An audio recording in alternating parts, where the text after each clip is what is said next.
The latest. Thank you for your love and support. I appreciate it all. My people, the world has changed overnight. While the West was sleeping, the lions of Africa traveled to Dubai and they didn't go there to beg. No, they went there to tell the truth.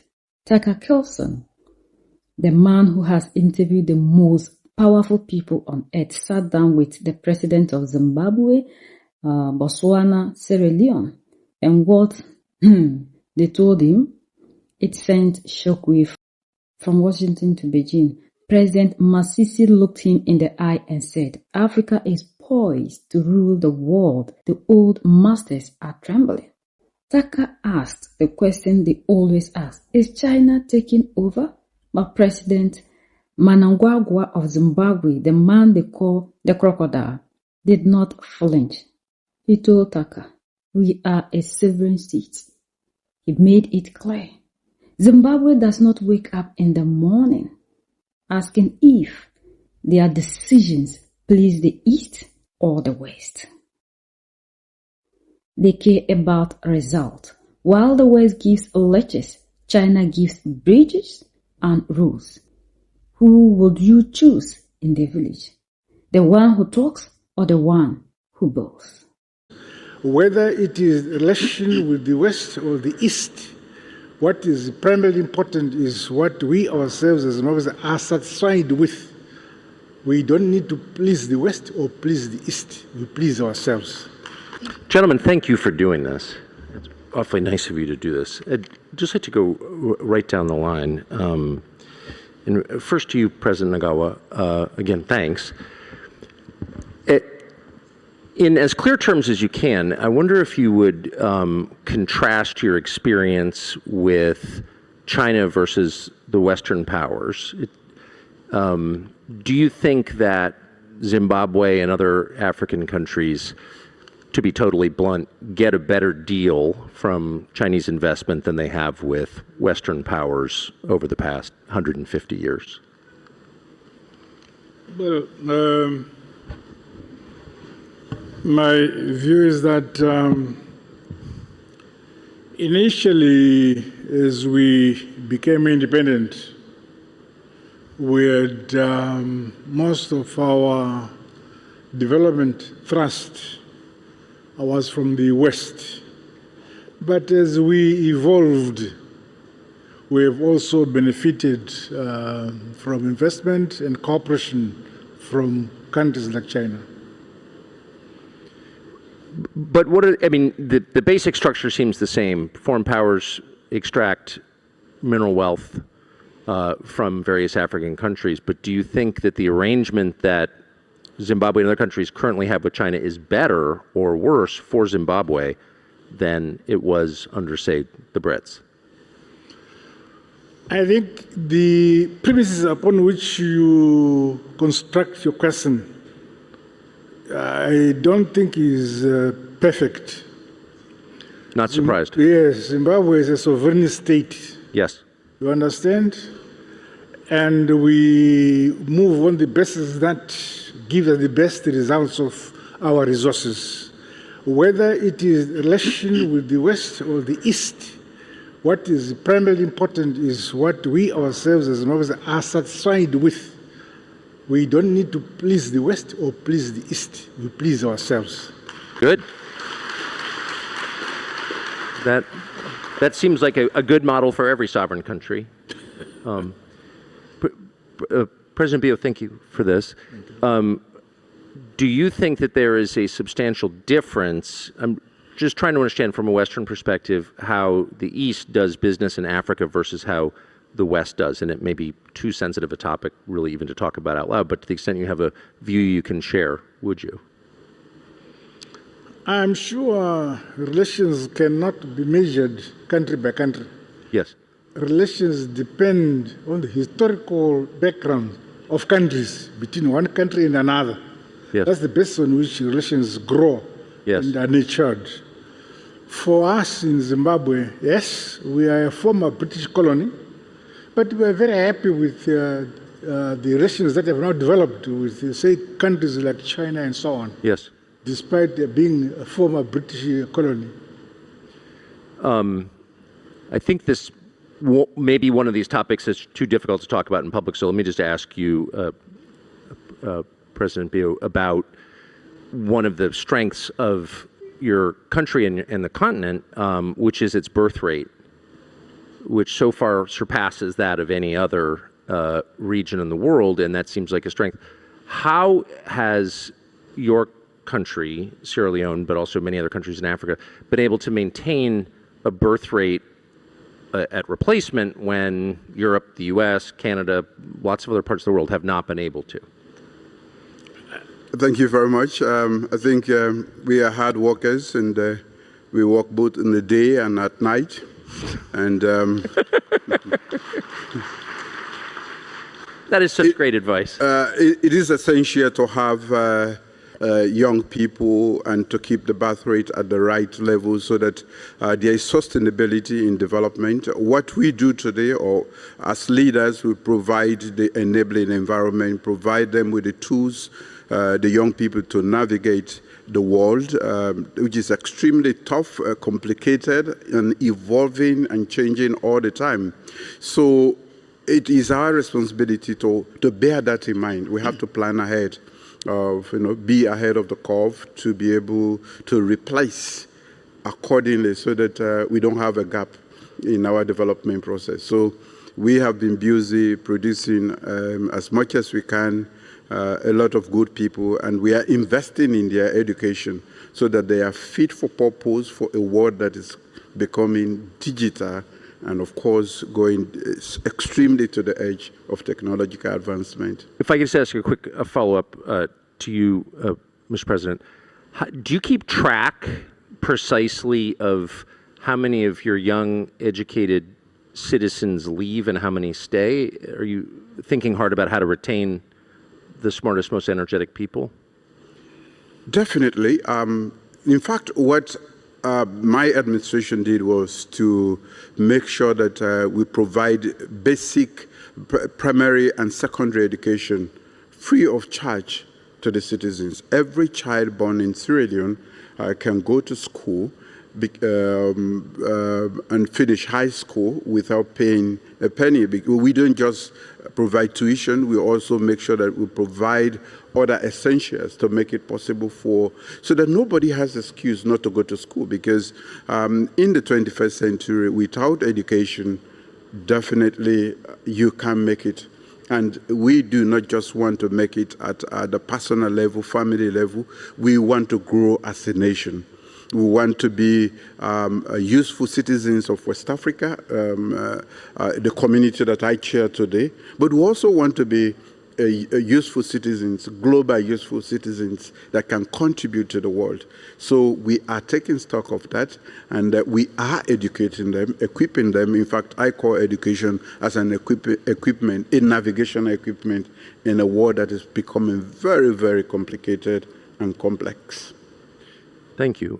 President Boko, as you look at young people in Botswana who are educated and energetic, what's your pitch to them? What's your argument to them to stay in Botswana, not go to South Africa, Europe, the United States?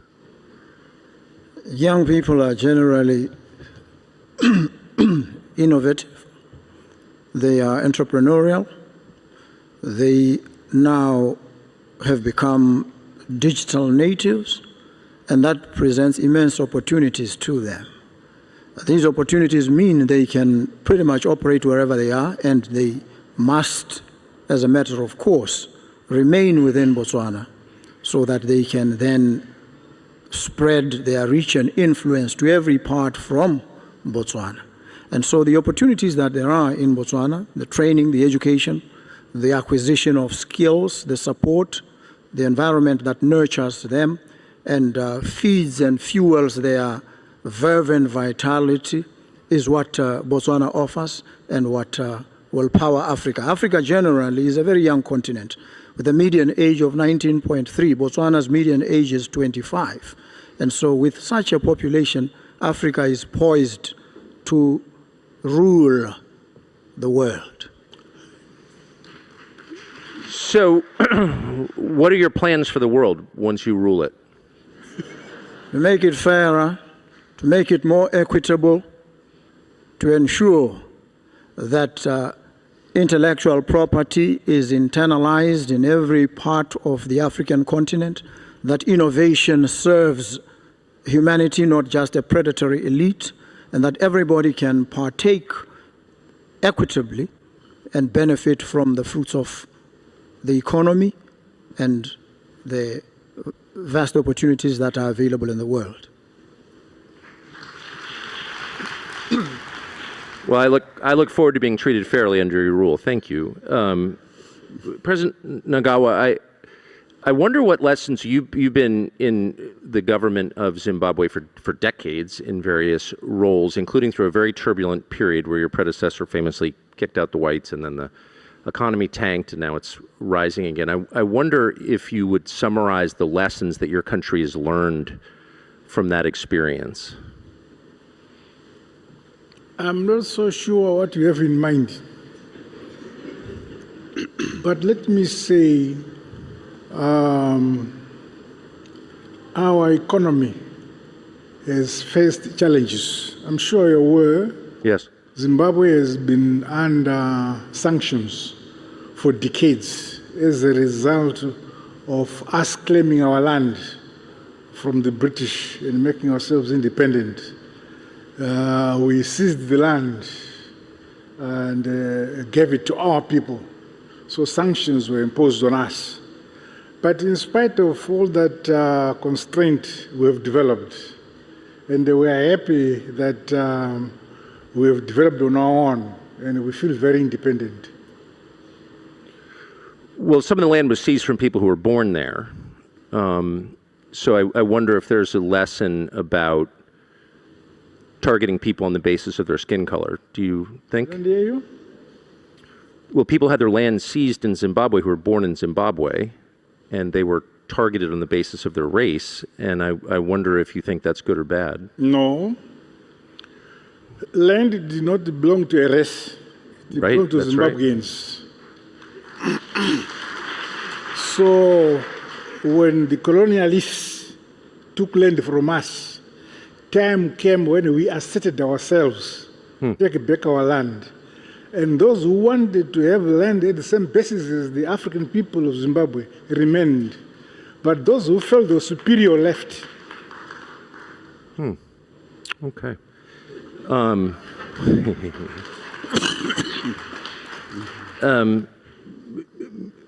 Mr. Bio, it does seem like, Mr. President, that the model of government around the world seems to be changing, and people seem to have lost confidence in democracy, at least in the West. People aren't quite as keen to promote democracy. Do you notice this? Do you think democracy is in retreat around the world?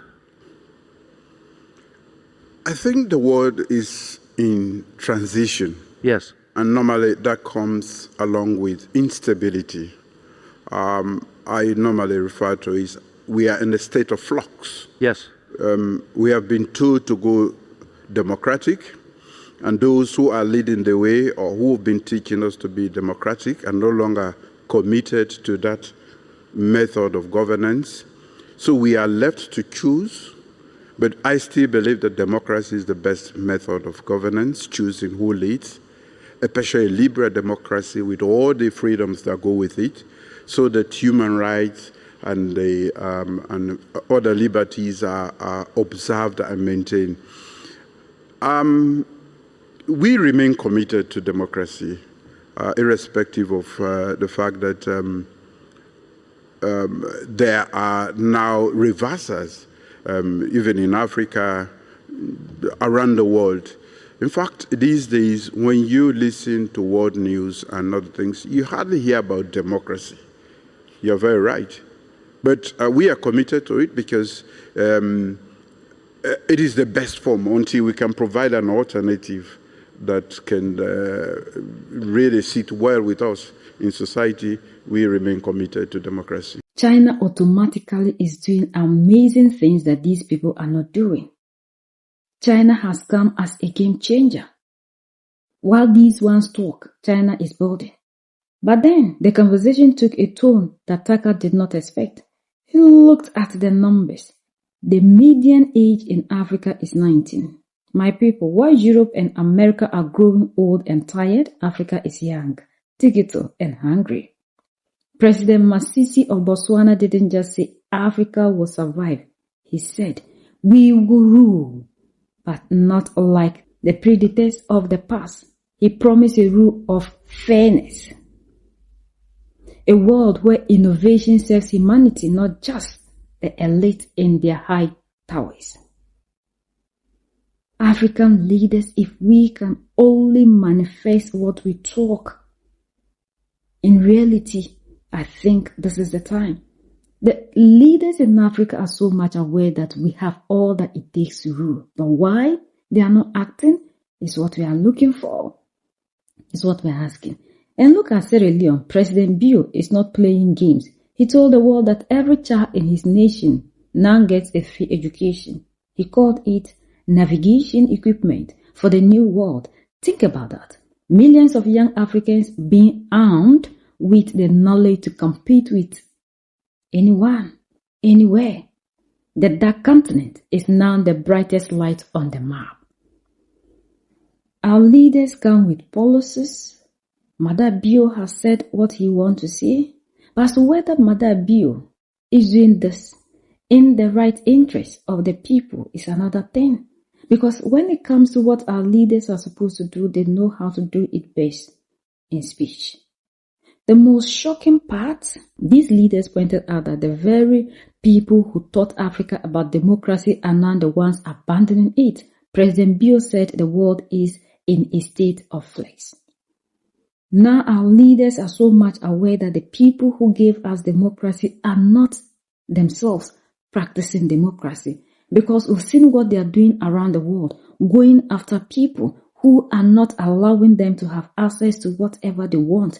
So why our leaders are still protecting democracy is a question we need to be asking them. If they know that now the people who left us democracy are themselves not democratic, why should we continue to be following that system of governance? Why should we be doing that? And why is it that these same people are aware that the people who claim they are democratic and they are forcing Africans to be under the rule of democracy have stopped using democracy and they are either autocratic or whatever to be tagging and targeting their brothers and sisters in Mali simply because they have decided openly to do away with that system that we know very well that the people who gave it to us aren't holding on to it. Julius Maada Bio is the chairperson of ECOWAS.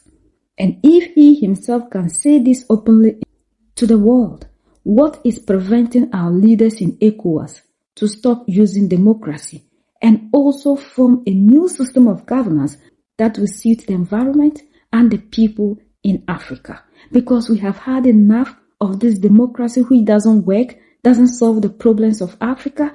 Instead of them protecting the lives of the people, they are rather protecting borders.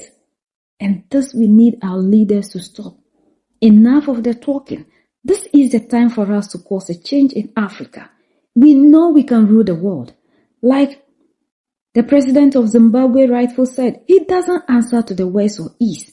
And he's taking a bold step towards BRICS because according to him, we have had enough with the West, whereby these people try to always sanction us. The Africans do not have a voice.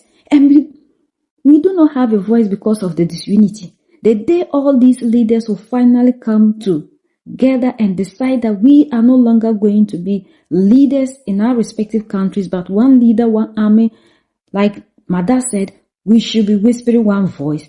I think that day we will be able to defeat these people. But they know that they've succeeded in dividing us into smaller nations. And the worst part of it is the education they gave to us. So we'll continue to be divided and they will thrive.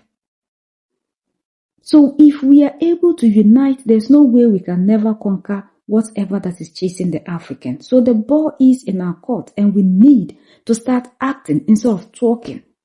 But we've seen that Zimbabwean president has taken a bold step to move away from the West towards BRICS. And he wants the membership right now because he said there's no time to waste. And this is the time for us all to support our leaders who are doing everything possible to make sure they stand on their feet, because we have had enough of these people treating the African as if we are the ones who depend on them, when they know very well they can never survive without Africa, and that is why they make sure Africa will never know peace. We are the only ones that can set ourselves free. United we stand, divided we fall, and united we keep standing forever and ever. The greatest enemy of the African is mental slavery. So let's decolonize ourselves from mental slavery. Let's keep sharing to educate our brothers and sisters. Together we make Africa great for ourselves and the next generations that are going to come. So that's the latest around the world. In Africa.